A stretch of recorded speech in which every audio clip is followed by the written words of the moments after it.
My name is Trachtman. I graduated from Union in 1977. I was an electrical engineer here, and I am very pleased to participate in the inaugural session of TEDx here at Union. The topic I'm going to talk about is why founders fail. And first, a disclaimer. I'm not disparaging founders in any manner. This is in the founder's mind that they failed, and I'll go through the presentation and describe to you what failure looks like to them and how you might think differently about what comes out. So first off, you probably are aware of founders that you know of, sort of those storybook founders, if you will. The ones who started their ventures in garages, who had no experience, and formed some great companies. Let's throw in the fact that they probably left college before they graduated, and turns out to be the American dream. So people like Steve Jobs, Sarah Blakely, Bill Gates, and plenty of others that you've heard of. But those are the ones you've heard of. It turns out that they are a very, very small minority of the founders, even of just successful companies. And so what happens? Why do these founders, who you've never heard of, why are they not there anymore when you learn about their companies? So I'm going to talk a little bit more about that. But first, let me share with you a couple of ideas. A couple of ideas about people who are not founders, and yet they're the people who did some of the heavy lifting in some of the companies you know about. So Elon Musk. He wasn't the founder of Tesla. Pretty obvious he wasn't the founder of Tesla because with his outsized ego, that car would probably be known as an Elon, not a Tesla. Howard Schultz. He didn't found Starbucks. He actually was a store manager for the three original founders of Starbucks. John Chambers, he didn't start Cisco. In fact, John Chambers was the third CEO of Cisco. He took over for the person who took over for Leon Bossack and Sandy Lerner, who were a husband and wife team that started Cisco many years before. And of course, Ray Kroc. Ray Kroc didn't start McDonald's.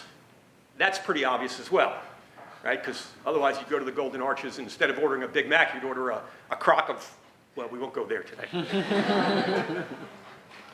In any case, it's very clear that some others have come in to do some of the heavy lifting of those companies. And it's not a bad thing for that to happen. And I'll talk about the why as we go through today. So first off, when founders found companies, they feel very much like those companies are their children. They feel like they birthed the company. And of course, they have to hands-on manage that company from the earliest stages. Just like those of you who are parents know that when you have young children, your hands-on requirement to keep them alive, to do things like nourish them. They can't eat without you. To do things like mobility. They can't walk without you. And they can't even poop without you. So obviously, you have a big role to play, and it's a very controlling role that you play as a parent. Well, interestingly enough, as a founder, you play exactly that same role with a company. Hands-on. No startup company can survive without their founder making most of the decisions, doing most of the sales, doing most of the things that are required to keep that company alive in the early stages. It's a very compelling notion, and those founders who are successful at that ultimately can propel their companies to the ultimate success, $1 billion in revenue, a public offering, or whatever that might be. But what it turns out is that those behaviors that we have, both as parents and as founders of companies, are great in the early stages, and they're not so great in the later stages. And as I said, founding a company is a lot like raising a child, but when the child gets to the age when they start to be able to make some of their own decisions, when they start to be able to do some things on their own, things that actually might get them into trouble. You as a parent have a decision to make. What are you going to let them do? What are you going to let them do on their own? How much are you going to leave them alone to make some of those decisions? One of those analogous situations is riding a two-wheeler. Most of you in the audience have probably attempted at some point, maybe you still do it today, riding a two-wheeler. But when you were a child, or as a parent, when you have a child, the first day they go out on that two-wheeler, you are petrified. I can tell you from my experience, you're petrified. You run or walk alongside of your child on the bicycle and you watch them wobble back and forth. And what do you want to do when that child wobbles too far to the side? What do you want to do? You want to grab the handlebars. You want to keep them from falling. And when you do, you've done something great for your child. You've kept them from skinning their knees. You've also done something very detrimental to your child, and that's that you've kept them from learning balance. You've kept them from learning that skill, growing that muscle memory to be able to ride that bicycle going forward. And most of you who can ride bicycles today probably fell at one point or another along the way, and you probably learned from that fall. Now let's go back to founders and talk about those founders. What do they do when they have a hapless employee in their company about to make a big mistake, about to do a deal with a client for the wrong price, or something like that? What do they do as a founder? Well, in most cases, the founders who have that ingrained behavior of control, of trying to get to perfection, they will stop that employee from making that mistake. And similar to the child on the bicycle, they'll keep that negative occurrence, the short-term negative occurrence, from happening.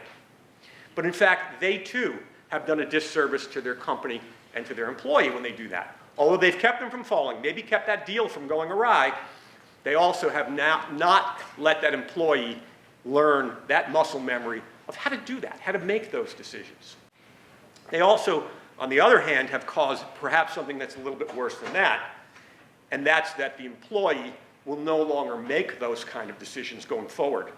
Instead, what they're going to do is they're going to wait. They're going to wait until those decisions are made for them. And in fact, I worked in a company with a great entrepreneur, a guy named Mike. And he was an intuitive decision maker, made great decisions almost all of the time. And he liked the idea that he was the guy in charge, he was the guy making those decisions, and he was succeeding greatly at a company that was about 50 employees. When I came into the company, I actually coined the term Mike May I mentality. And what I found was the employees in his company, some of which were very, very capable, were reticent to make those decisions until Mike made the decisions for them. So Mike's behavior was great in the short run for the small company at that time that he was running, but it was detrimental to the growth of the company overall. It was detrimental to ultimately growing those muscles in other employees and being able to scale that company. I learned a lesson many years ago in an executive outing that we did on the battlefield at Gettysburg. And for those students in the room, yes, I am old, but I'm not that old to have participated in the Civil War. But in any case, there was a guy named Joshua Chamberlain. Some of you may remember that name if you're history buffs. And he was the colonel who led the Maine, I believe it was the 20th Regiment of Maine at Little Big Top, at the Little Round Top at Gettysburg. And he was given direct orders by General Strong Vincent that day. And General Strong Vincent, although he wasn't a founder, he was a great leader. And what he told Chamberlain that day was, hold this ground at all costs. There's a great lesson in there for founders. Hold this ground at all costs was a very clear and a very distinct message for Chamberlain. In fact, General Strong knew that he hadn't charged up his cell phone that day, so he knew he wouldn't have communications. That was a joke.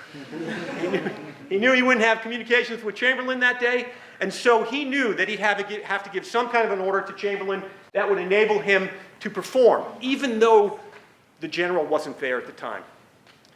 And as I say here, no strategy survives engagement with the enemy. It's really important to realize that as a founder, you're not going to be there for every decision that needs to get made, especially if your company starts to scale.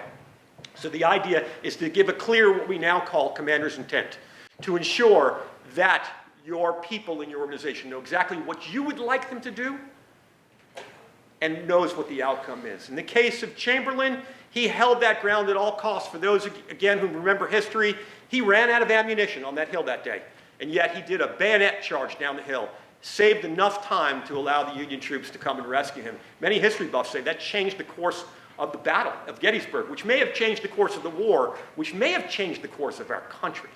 So commander's intent, being able to be clear and realize that your communication is not necessarily going to be via that cell phone is really important. And cell phones don't do us really any service as entrepreneurs, as founders. What they do mostly is they tether us to our organizations. And again, I have a short anecdote where I was playing golf with a colleague of mine who was CEO of a very good company, a small company, but a very good company. And on the golf course, he was on the phone between every shot. He'd put down his phone and he'd take a swing. and then he'd pick his phone back up again. The company made great decisions based upon that. He actually had a very successful small company, but there was no way that company was going to scale. He was using technology for the wrong means. And we would learn a lot today, and founders can learn a lot today to realize that having an Apple Watch and watching your email go by while you're in a meeting supposedly talking with your employees is probably not a good idea. In any case, for those founders who figure it out, who realize that their ingrained behaviors may keep them from getting to the next level, or in fact, maybe they realize that it's not for them. Maybe it's something that they don't want to do. What they need to do is think about, okay, so then what do I do? How do I find a successor? Or how do I bring somebody into my business that can help me with this? And in fact, it's very true that many entrepreneurs, founders who raise money are the ones who don't get to stick around. And there's statements that get made all the time that venture capitalists love to invest in founders and then sever the founder from the organization as soon as they get the chance to do it. But that also is decidedly not true.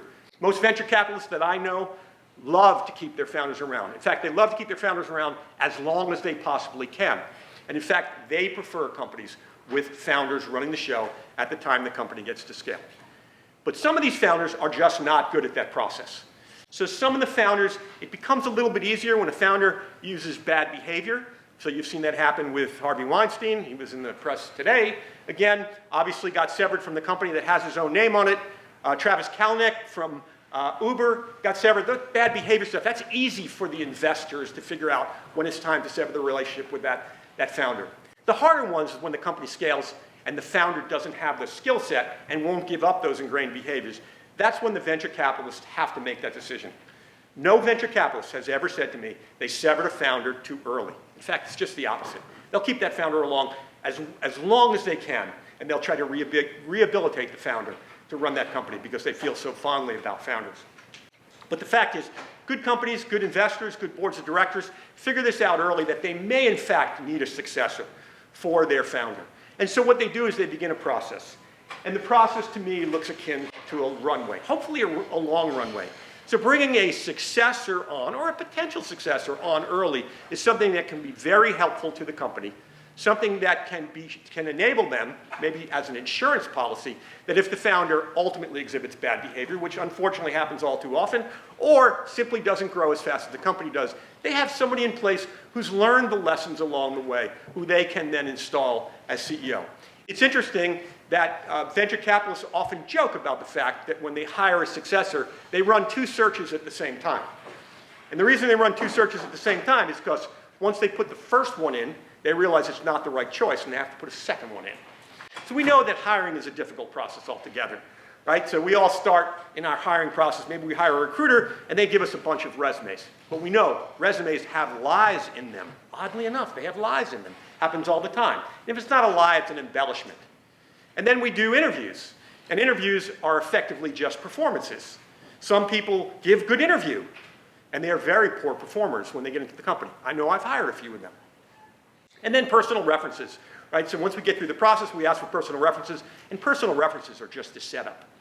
So if you have a long runway, and you're going through this process, and the deck is stacked against you in the interviewing process, what you might be able to do is you might be able to try before you buy. You might be able to hire somebody into a role that's not quite the CEO's role, have them in waiting, test them out with some of the things that might be necessary to do for the future CEO, and see if that works. And if you get it wrong and you have a long enough runway, you can get a mulligan. And for those of you who are not golfers, a mulligan is this very unofficial, although often used, process of a do-over. And so if you have that opportunity to do a do-over, and interestingly enough, that's exactly what happened at Cisco before they hired John Chambers. They got the opportunity to do a do-over. They ultimately hired John Chambers. 20 years later, they're a multi-$10 billion company and very successful in their field. So it can happen. So for founders who have not made it to the end with their companies, to founders who've gotten taken out early because of whatever the process is, there is hope. There's really a lot of hope. If you look at Cisco, for an example, you've got Leonard Bossack and Sandy Lerner, who I mentioned before. They both exited the company. They actually were exited by their venture capitalist partners in the company, and they got to take away $170 million for their process. That's an interesting failure. And Travis Kalanick, who recently got severed from the CEO role at Uber, he walked away with over $1 billion. So though I talk about founders failing, the fact is it's a different kind of failure than you and I would consider. It may be failure for them to not get to exactly what they want it to be, that storybook ending, but it's just not a bad ending for them. Thank you very much.